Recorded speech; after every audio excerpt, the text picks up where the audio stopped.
नमस्कार दोस्तों, welcome to Vigyan with doctor G. I am doctor Govindarajan, radiologist, यानी कि आपका स्कैनिंग डॉक्टर.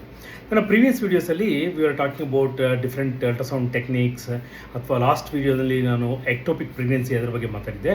ಇವತ್ತಿನ ವೀಡಿಯೋದಲ್ಲಿ let us talk something called ovarian cyst.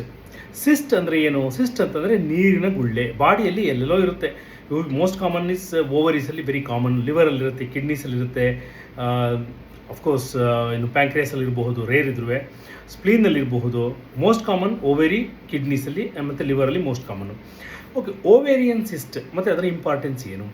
ಈ ರಿಪ್ರೊಡಕ್ಟಿವ್ ಏಜ್ ಗ್ರೂಪ್ ಅಂದರೆ 15ರಿಂದ 45 ವರ್ಷದ ಏಜ್ ಗ್ರೂಪಲ್ಲಿ ಇರುವಂತಹ ಫೀಮೇಲ್ಸ್, ಹೆಂಗಸರಿಗೆ ಪ್ರತಿ ತಿಂಗಳು ಅದು ಹಾರ್ಮೋನ್ ಚೇಂಜಸ್ ಆಗ್ತಾ ಬಾಡಿಯಲ್ಲಿ, ಅಂದರೆ ಓವರೀಸಲ್ಲಿ, ಪರ್ಟಿಕ್ಯುಲರ್ಲಿ ಓವರೀಸಲ್ಲಿ ಓವಮ್ ಅಂದರೆ ಎಗ್ಸ್ ಡೆವಲಪ್ ಆಗಿ ರಪ್ಚರ್ ಆಗಿ ಹೋಗ್ತಾ ಇರುತ್ತೆ. ಇದು ಒಂದು ಸೈಕಲ್ ನಡೀತಾ ಇರುತ್ತೆ. ಕೆಲವು ಟೈಮ್ ಏನಾಗುತ್ತೆ, ಅದರಲ್ಲಿ ಪ್ರಾಪರಾಗಿ ಡೆವಲಪ್ಮೆಂಟ್ ಆಗಲ್ಲ, ಎಗ್ದು ಡೆವಲಪ್ಮೆಂಟ್ ಆಗಿರಲ್ಲ. ಸೊ ಹಾಗಾಗಿ ಫಂಕ್ಷನಲ್ ಇಂಪೇರ್ಮೆಂಟ್ ಆಗುತ್ತೆ, ಅಂದರೆ ಹಾರ್ಮೋನಲ್ ಅಬ್ನಾರ್ಮ್ಯಾಲಿಟಿಯಿಂದ. ಸೊ ಸಿಸ್ಟ್ ಫಾರ್ಮೇಷನ್ ಆಗಿಬಿಡುತ್ತೆ. ಸಿಸ್ಟ್ ಫಾರ್ಮೇಷನ್ ಅಂದರೆ ನೀರಿನ ಗುಳ್ಳೆ. ಅದು ಓವಮ್ ಅಂದರೆ ಎಗ್ಗಾಗಿ ಎಗ್ಗು ಒಡೆದು ಅದರಲ್ಲಿ ಫರ್ಟಿಲೈಸೇಷನ್ ಆಗಬೇಕು ಅಂತ ಅದು ನೇಚರ್ ಇರೋದು. ಬಟ್ ಅನ್ಫಾರ್ಚುನೇಟ್ಲಿ ಸಮ್ ಪೀಪಲಲ್ಲಿ ಈ ಥರ ಆಗುತ್ತೆ. ಸೊ ಅವಾಗ ಏನಾಗುತ್ತೆ, ನೀರಿನ ಗುಳ್ಳೆಯಲ್ಲಿ ದೊಡ್ಡದಾಗ್ತಾ ಹೋಗುತ್ತೆ. ಸೊ ಮತ್ತೆ ಅದು ಹಾರ್ಮೋನಲ್ ಚೇಂಜ್ ಆಗೋ ತನಕ ಅದೇ ಥರ ಇರುತ್ತೆ. ಹಾಗಾಗಿ ಯೂಶಲಿ 4 to 6 ವೀಕ್ಸಲ್ಲಿ ಮತ್ತೆ ರಿಪೀಟ್ ಸ್ಕ್ಯಾನ್ ಮಾಡಿದಾಗ ಅದು ಹೊರಟೋಗಿರುತ್ತೆ, ಅದು ಕಮ್ಮಿ ಆಗಿರುತ್ತೆ. ಮತ್ತು ಇನ್ನು ಕೆಲವು ಟೈಮಲ್ಲಿ ಏನಾಗುತ್ತೆ, ಓವರಿಯಲ್ಲಿ ಸಿಸ್ಟ್ ಅಂದರೆ ಪರ್ಟಿಕ್ಯುಲರ್ಲಿ ಈ ಯಂಗ್ ಏಜ್ ಗ್ರೂಪಲ್ಲಿ ಸಿಸ್ಟ್ ಒಳಗಡೆ ಬ್ಲೀಡಿಂಗ್ ಆಗುತ್ತೆ, ಅಂದರೆ ಹೆಮೊರೇಜಿಕ್ ಸಿಸ್ಟ್ ಅಂತ ಹೇಳ್ತೀವಿ. ಆವಾಗಲೂ ಅಷ್ಟೇ ಪೇಯ್ನ್ ಬರುವ ಸಾಧ್ಯತೆ ಇರುತ್ತೆ. ಆವಾಗ ಪೇಯ್ನ್ ಅಬ್ಡಮನ್ ಅಂತ, ಲೋವರ್ ಅಬ್ಡಾಮಿನಲ್ ಪೇಯ್ನ್ ಅಂತ ಬರ್ತಾರೆ. ಸ್ಕ್ಯಾನ್ ಮಾಡಿದ್ರೆ ಅಲ್ಟ್ರಾಸೌಂಡ್ ಸ್ಕ್ಯಾನಲ್ಲಿ ಒಂದು ನೀರಿನ ಗುಳ್ಳೆ ಕಾಣಿಸುತ್ತೆ ಓವರಿಯಲ್ಲಿ. ಆವಾಗ ಇದು ಹೆಮೊರೇಜಿಕ್ ಇರ್ಬೋದಾ ಇಲ್ವಾ ಅಂತ ಗೊತ್ತಾಗುತ್ತೆ CT ಸ್ಕ್ಯಾನ್, ಅಲ್ಟ್ರಾಸೌಂಡ್ ಪ್ರಕಾರ. ಅದು ಬಿಟ್ಟರೆ ಇನ್ನೂ ಕೆಲವೊಮ್ಮೆ ಎಂಡೋಮೆಟ್ರಿಯೋಟಿಕ್ ಸಿಸ್ಟ್ಸ್ ಅಂತ ಹೇಳ್ತೀವಿ. ಅಂದರೆ ಯೂಟರಸ್ನ ಮಧ್ಯದಲ್ಲಿ, ಅಂದರೆ ಕ್ಯಾವಿಟಿ ಒಳಗಡೆ ಇರುವಂಥ ಎಂಡೋಮೆಟ್ರಿಯಲ್ ಲೇಯರ್ ಏನಿದೆ, ಆ ಸೆಲ್ಸ್ ಹೊರಗಡೆ, ಯೂಟ್ರಸ್ನ ಹೊರಗಡೆ ಎಲ್ಲೋ ಇರುತ್ತೆ. ಕಾಮನ್ಲಿ ಓವರೀಸು ಅಥವಾ ಪೆಲ್ವಿಸಲ್ಲಿ ಬೇರೆ ಕಡೆ ಎಲ್ಲ ಇರುತ್ತೆ. ಅಲ್ಲೆಲ್ಲ ಏನಾಗುತ್ತೆ, ತಿಂಗಳು ಯಾವ ಥರ ಅವ್ರಿಗೆ ಬ್ಲೀಡಿಂಗ್ ಆಗುತ್ತೆ, ಆ ಸಿಸ್ಟ್ ಒಳಗೆ ಬ್ಲೀಡಿಂಗ್ ಆಗ್ತಾ ಇರುತ್ತೆ. ಹಾಗಾಗಿ ಡಿಫ್ರೆಂಟ್ ಸ್ಟೇಜಸ್ ಆಫ್ ಬ್ಲಡ್ ಇರುತ್ತೆ ಅದರೊಳಗೆ. ಸೊ ಇದು ಎಂಡೋಮೆಟ್ರಿಯೋಟಿಕ್ ಸಿಸ್ಟ್ ಅಂತ ಹೇಳ್ತೀವಿ. ಮತ್ತು ಓವರೀಸ್ ಅಲ್ಲಿ ಹೆಮೊರೇಜ್ ಆಗ್ಬೋದು, ಓವರಿಯನ್ ಸಿಸ್ಟ್ ಇಲ್ಲಿ ಹೆಮೊರೇಜ್ ಆಗ್ಬೋದು ಅಂತ ಹೇಳಿದಲ್ವ. ಅದು ಸಮ್ಟೈಮ್ಸ್ ಟಾರ್ಷನ್ ಅಂತಂದರೆ ಸುಳಿವು ಸುತ್ಕೋಬೋದು, ಈ ಥರ ಅಂದರೆ ಸುರುಳಿ ಸುತ್ಕೋಬಹುದು.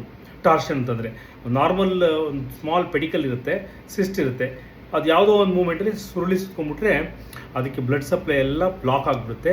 ಹಾಗಾಗಿ ಸಡನ್ನಾಗಿ ಅದು ಇನ್ಫೆಕ್ಷನ್ ಆಗುವ ಸಾಧ್ಯತೆ ಉಂಟು, ಸಿವಿಯರ್ ಪೇನ್ ಅಬ್ಡಮನ್ ಆಗುವ ಸಾಧ್ಯತೆ ಉಂಟು. ಸೊ ಹೀಗೆಲ್ಲ ಆಗುವ ಸಾಧ್ಯತೆ ಇರೋದ್ರಿಂದ ಓವೇರಿಯನ್ ಸಿಸ್ಟ್ ಒಂದು important diagnostic dilemma. So most commonly ಇದು ಎಸಿಂಪ್ಟಮ್ಯಾಟಿಕ್, ಅಂದರೆ ಸಿಂಪ್ಟಮ್ಸ್ ಏನು ಇರೋದಿಲ್ಲ, ಇನ್ಸಿಡೆಂಟಲ್ಲಿ ಪಿಕಪ್ ಆಗಿರುತ್ತೆ. ಆದರೆ ಸಮ್ಟೈಮ್ಸ್ ರೇರ್ಲಿ ಈ ಥರ ಕಾಂಪ್ಲಿಕೇಶನ್ಸ್ ಆಗಬಹುದು. ಬಟ್ ಯಾವಾಗ ಇದು ನಾವು ಕ್ಯಾನ್ಸರಸ್ ಅಂತ ಸಸ್ಪೆಕ್ಟ್ ಮಾಡ್ತೀವಿ? ನಾರ್ಮಲಿ ಏನು ಹೇಳಿದಾಗೆ ಸಿಸ್ಟ್ ನೀರಿನ ಗುಳ್ಳೆ ಕ್ಲಿಯರ್ ಇರುತ್ತೆ, ಅಥವಾ ಒಂದೊಂದ್ಸಲಿ ಬ್ಲಡ್ ಅಂದರೆ ಹೆಮೊರೇಜ್ ಆಗಿರಬಹುದು. ಆದರೆ ಅದರೊಳಗೆ ಗಂಟಿನ ತರಹ ಇರಬಾರ್ದು. ನಾವು ಸ್ಕ್ಯಾನ್ ಮಾಡಿದಾಗ ಯೂಶ್ವಲಿ ಗೊತ್ತಾಗುತ್ತೆ ಗಂಟಿನ ತರಹ ಇದೆಯಾ ಇಲ್ವಾ, ಅಥವಾ ಹೆಮೊರೇಜ್ ಥರ ಅನಿಸ್ತಾ ಇರುತ್ತೆ. ಬಟ್ ಫಾಲೋಅಪ್ ಸ್ಕ್ಯಾನಲ್ಲಿ ಅಂದರೆ 4 to 6 ವೀಕ್ಸ್ ಬಿಟ್ಟು ಸ್ಕ್ಯಾನ್ ಮಾಡೋದು ಅದೇ ಥರನೇ ಇರುತ್ತೆ, ಅಥವಾ ಇನ್ನೂ ಸ್ವಲ್ಪ ದೊಡ್ಡದಾಗಿರುತ್ತೆ. ಮತ್ತು ಕಲರ್ ಡಾಪ್ಲರ್ ಹಾಕಿದ್ರೆ ಅದರೊಳಗೆಲ್ಲ ಬ್ಲಡ್ ವೆಸಲ್ಸ್ ಫ್ಲೋ ಆಗುವಂಥದ್ದು ಕಾಣಿಸುತ್ತೆ. ಈ ಥರ ಇದ್ದಾಗ ಅದು ಸ್ವಲ್ಪ ನಮಗೆ ಕ್ಯಾನ್ಸರಸ್ ಇರಬಹುದಾ ಅಂತ ಒಂದು ಸಸ್ಪಿಷನ್ ಬರುತ್ತೆ. ಸೊ ಇವಾಗ ನೆಕ್ಸ್ಟ್ ಏನು ಮಾಡ್ತೀವಿ, ಯೂಶ್ವಲಿ 15 to 35, 45 ಇಯರ್ಸ್ ಆಫ್ ಏಜಲ್ಲಿ ಯೂಶ್ವಲಿ ಏನು ಮಾಡಲ್ಲ, ಫಾಲೋಅಪ್ ಮಾಡ್ತೀವಿ. ಫಾಲೋಅಪ್ಪಲ್ಲಿ ಜಾಸ್ತಿ ಆಯಿತು ಅಂದರೆ ನೆಕ್ಸ್ಟ್ MRI ಮಾಡ್ತೀವಿ.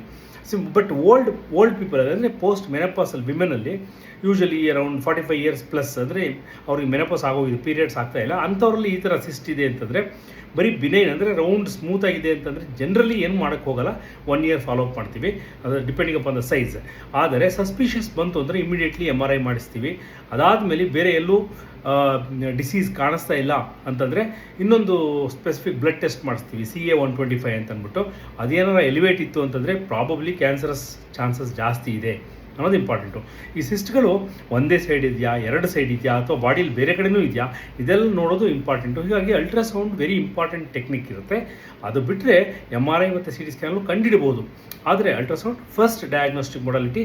ಮತ್ತು ಸಿಸ್ಟ್ಗಳನ್ನು ಕ್ಯಾನ್ಸರ್ಸ್ ಇರಬಹುದಾ ಇಲ್ವಾ ಅನ್ನೋದಕ್ಕೆ ಓವರಿ ಸ್ಕ್ಯಾನ್ ಮಾಡೋದಕ್ಕೆ ಓರ್ಯಾಡ್ಸ್ ಅಂತ ಹೇಳ್ತೀವಿ ನಾವು. ಬೈರ್ಯಾಡ್ಸ್ ಅಂದರೆ ಬ್ರೆಸ್ಟ್ಗೆ ಯಾವ ಥರ ಹೇಳ್ತೀವಿ, ಅದೇ ಥರ ಓರ್ಯಾಡ್ಸ್ ಅಂತ ಹೇಳ್ತೀವಿ.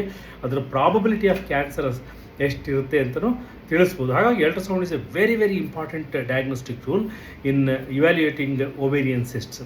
ಗೆಳೆಯರೆ, ಇವತ್ತಿನ ವಿಡಿಯೋ ನಾನು ಇಲ್ಲಿಗೆ ಸ್ಟಾಪ್ ಮಾಡ್ತೀನಿ. ನನ್ನ ಮುಂದಿನ ವೀಡಿಯೋಸಲ್ಲಿ ಇದೇ ತರಹ ಇನ್ನೂ ಸ್ಪೆಸಿಫಿಕ್ ಕಂಡೀಷನ್ಸ್ ಬಗ್ಗೆ ಮಾತಾಡೋಣ. If you want to know more about medical imaging and different techniques, please follow me on Vigyan with doctor G. Jai Hind ದೋಸ್ತೋ.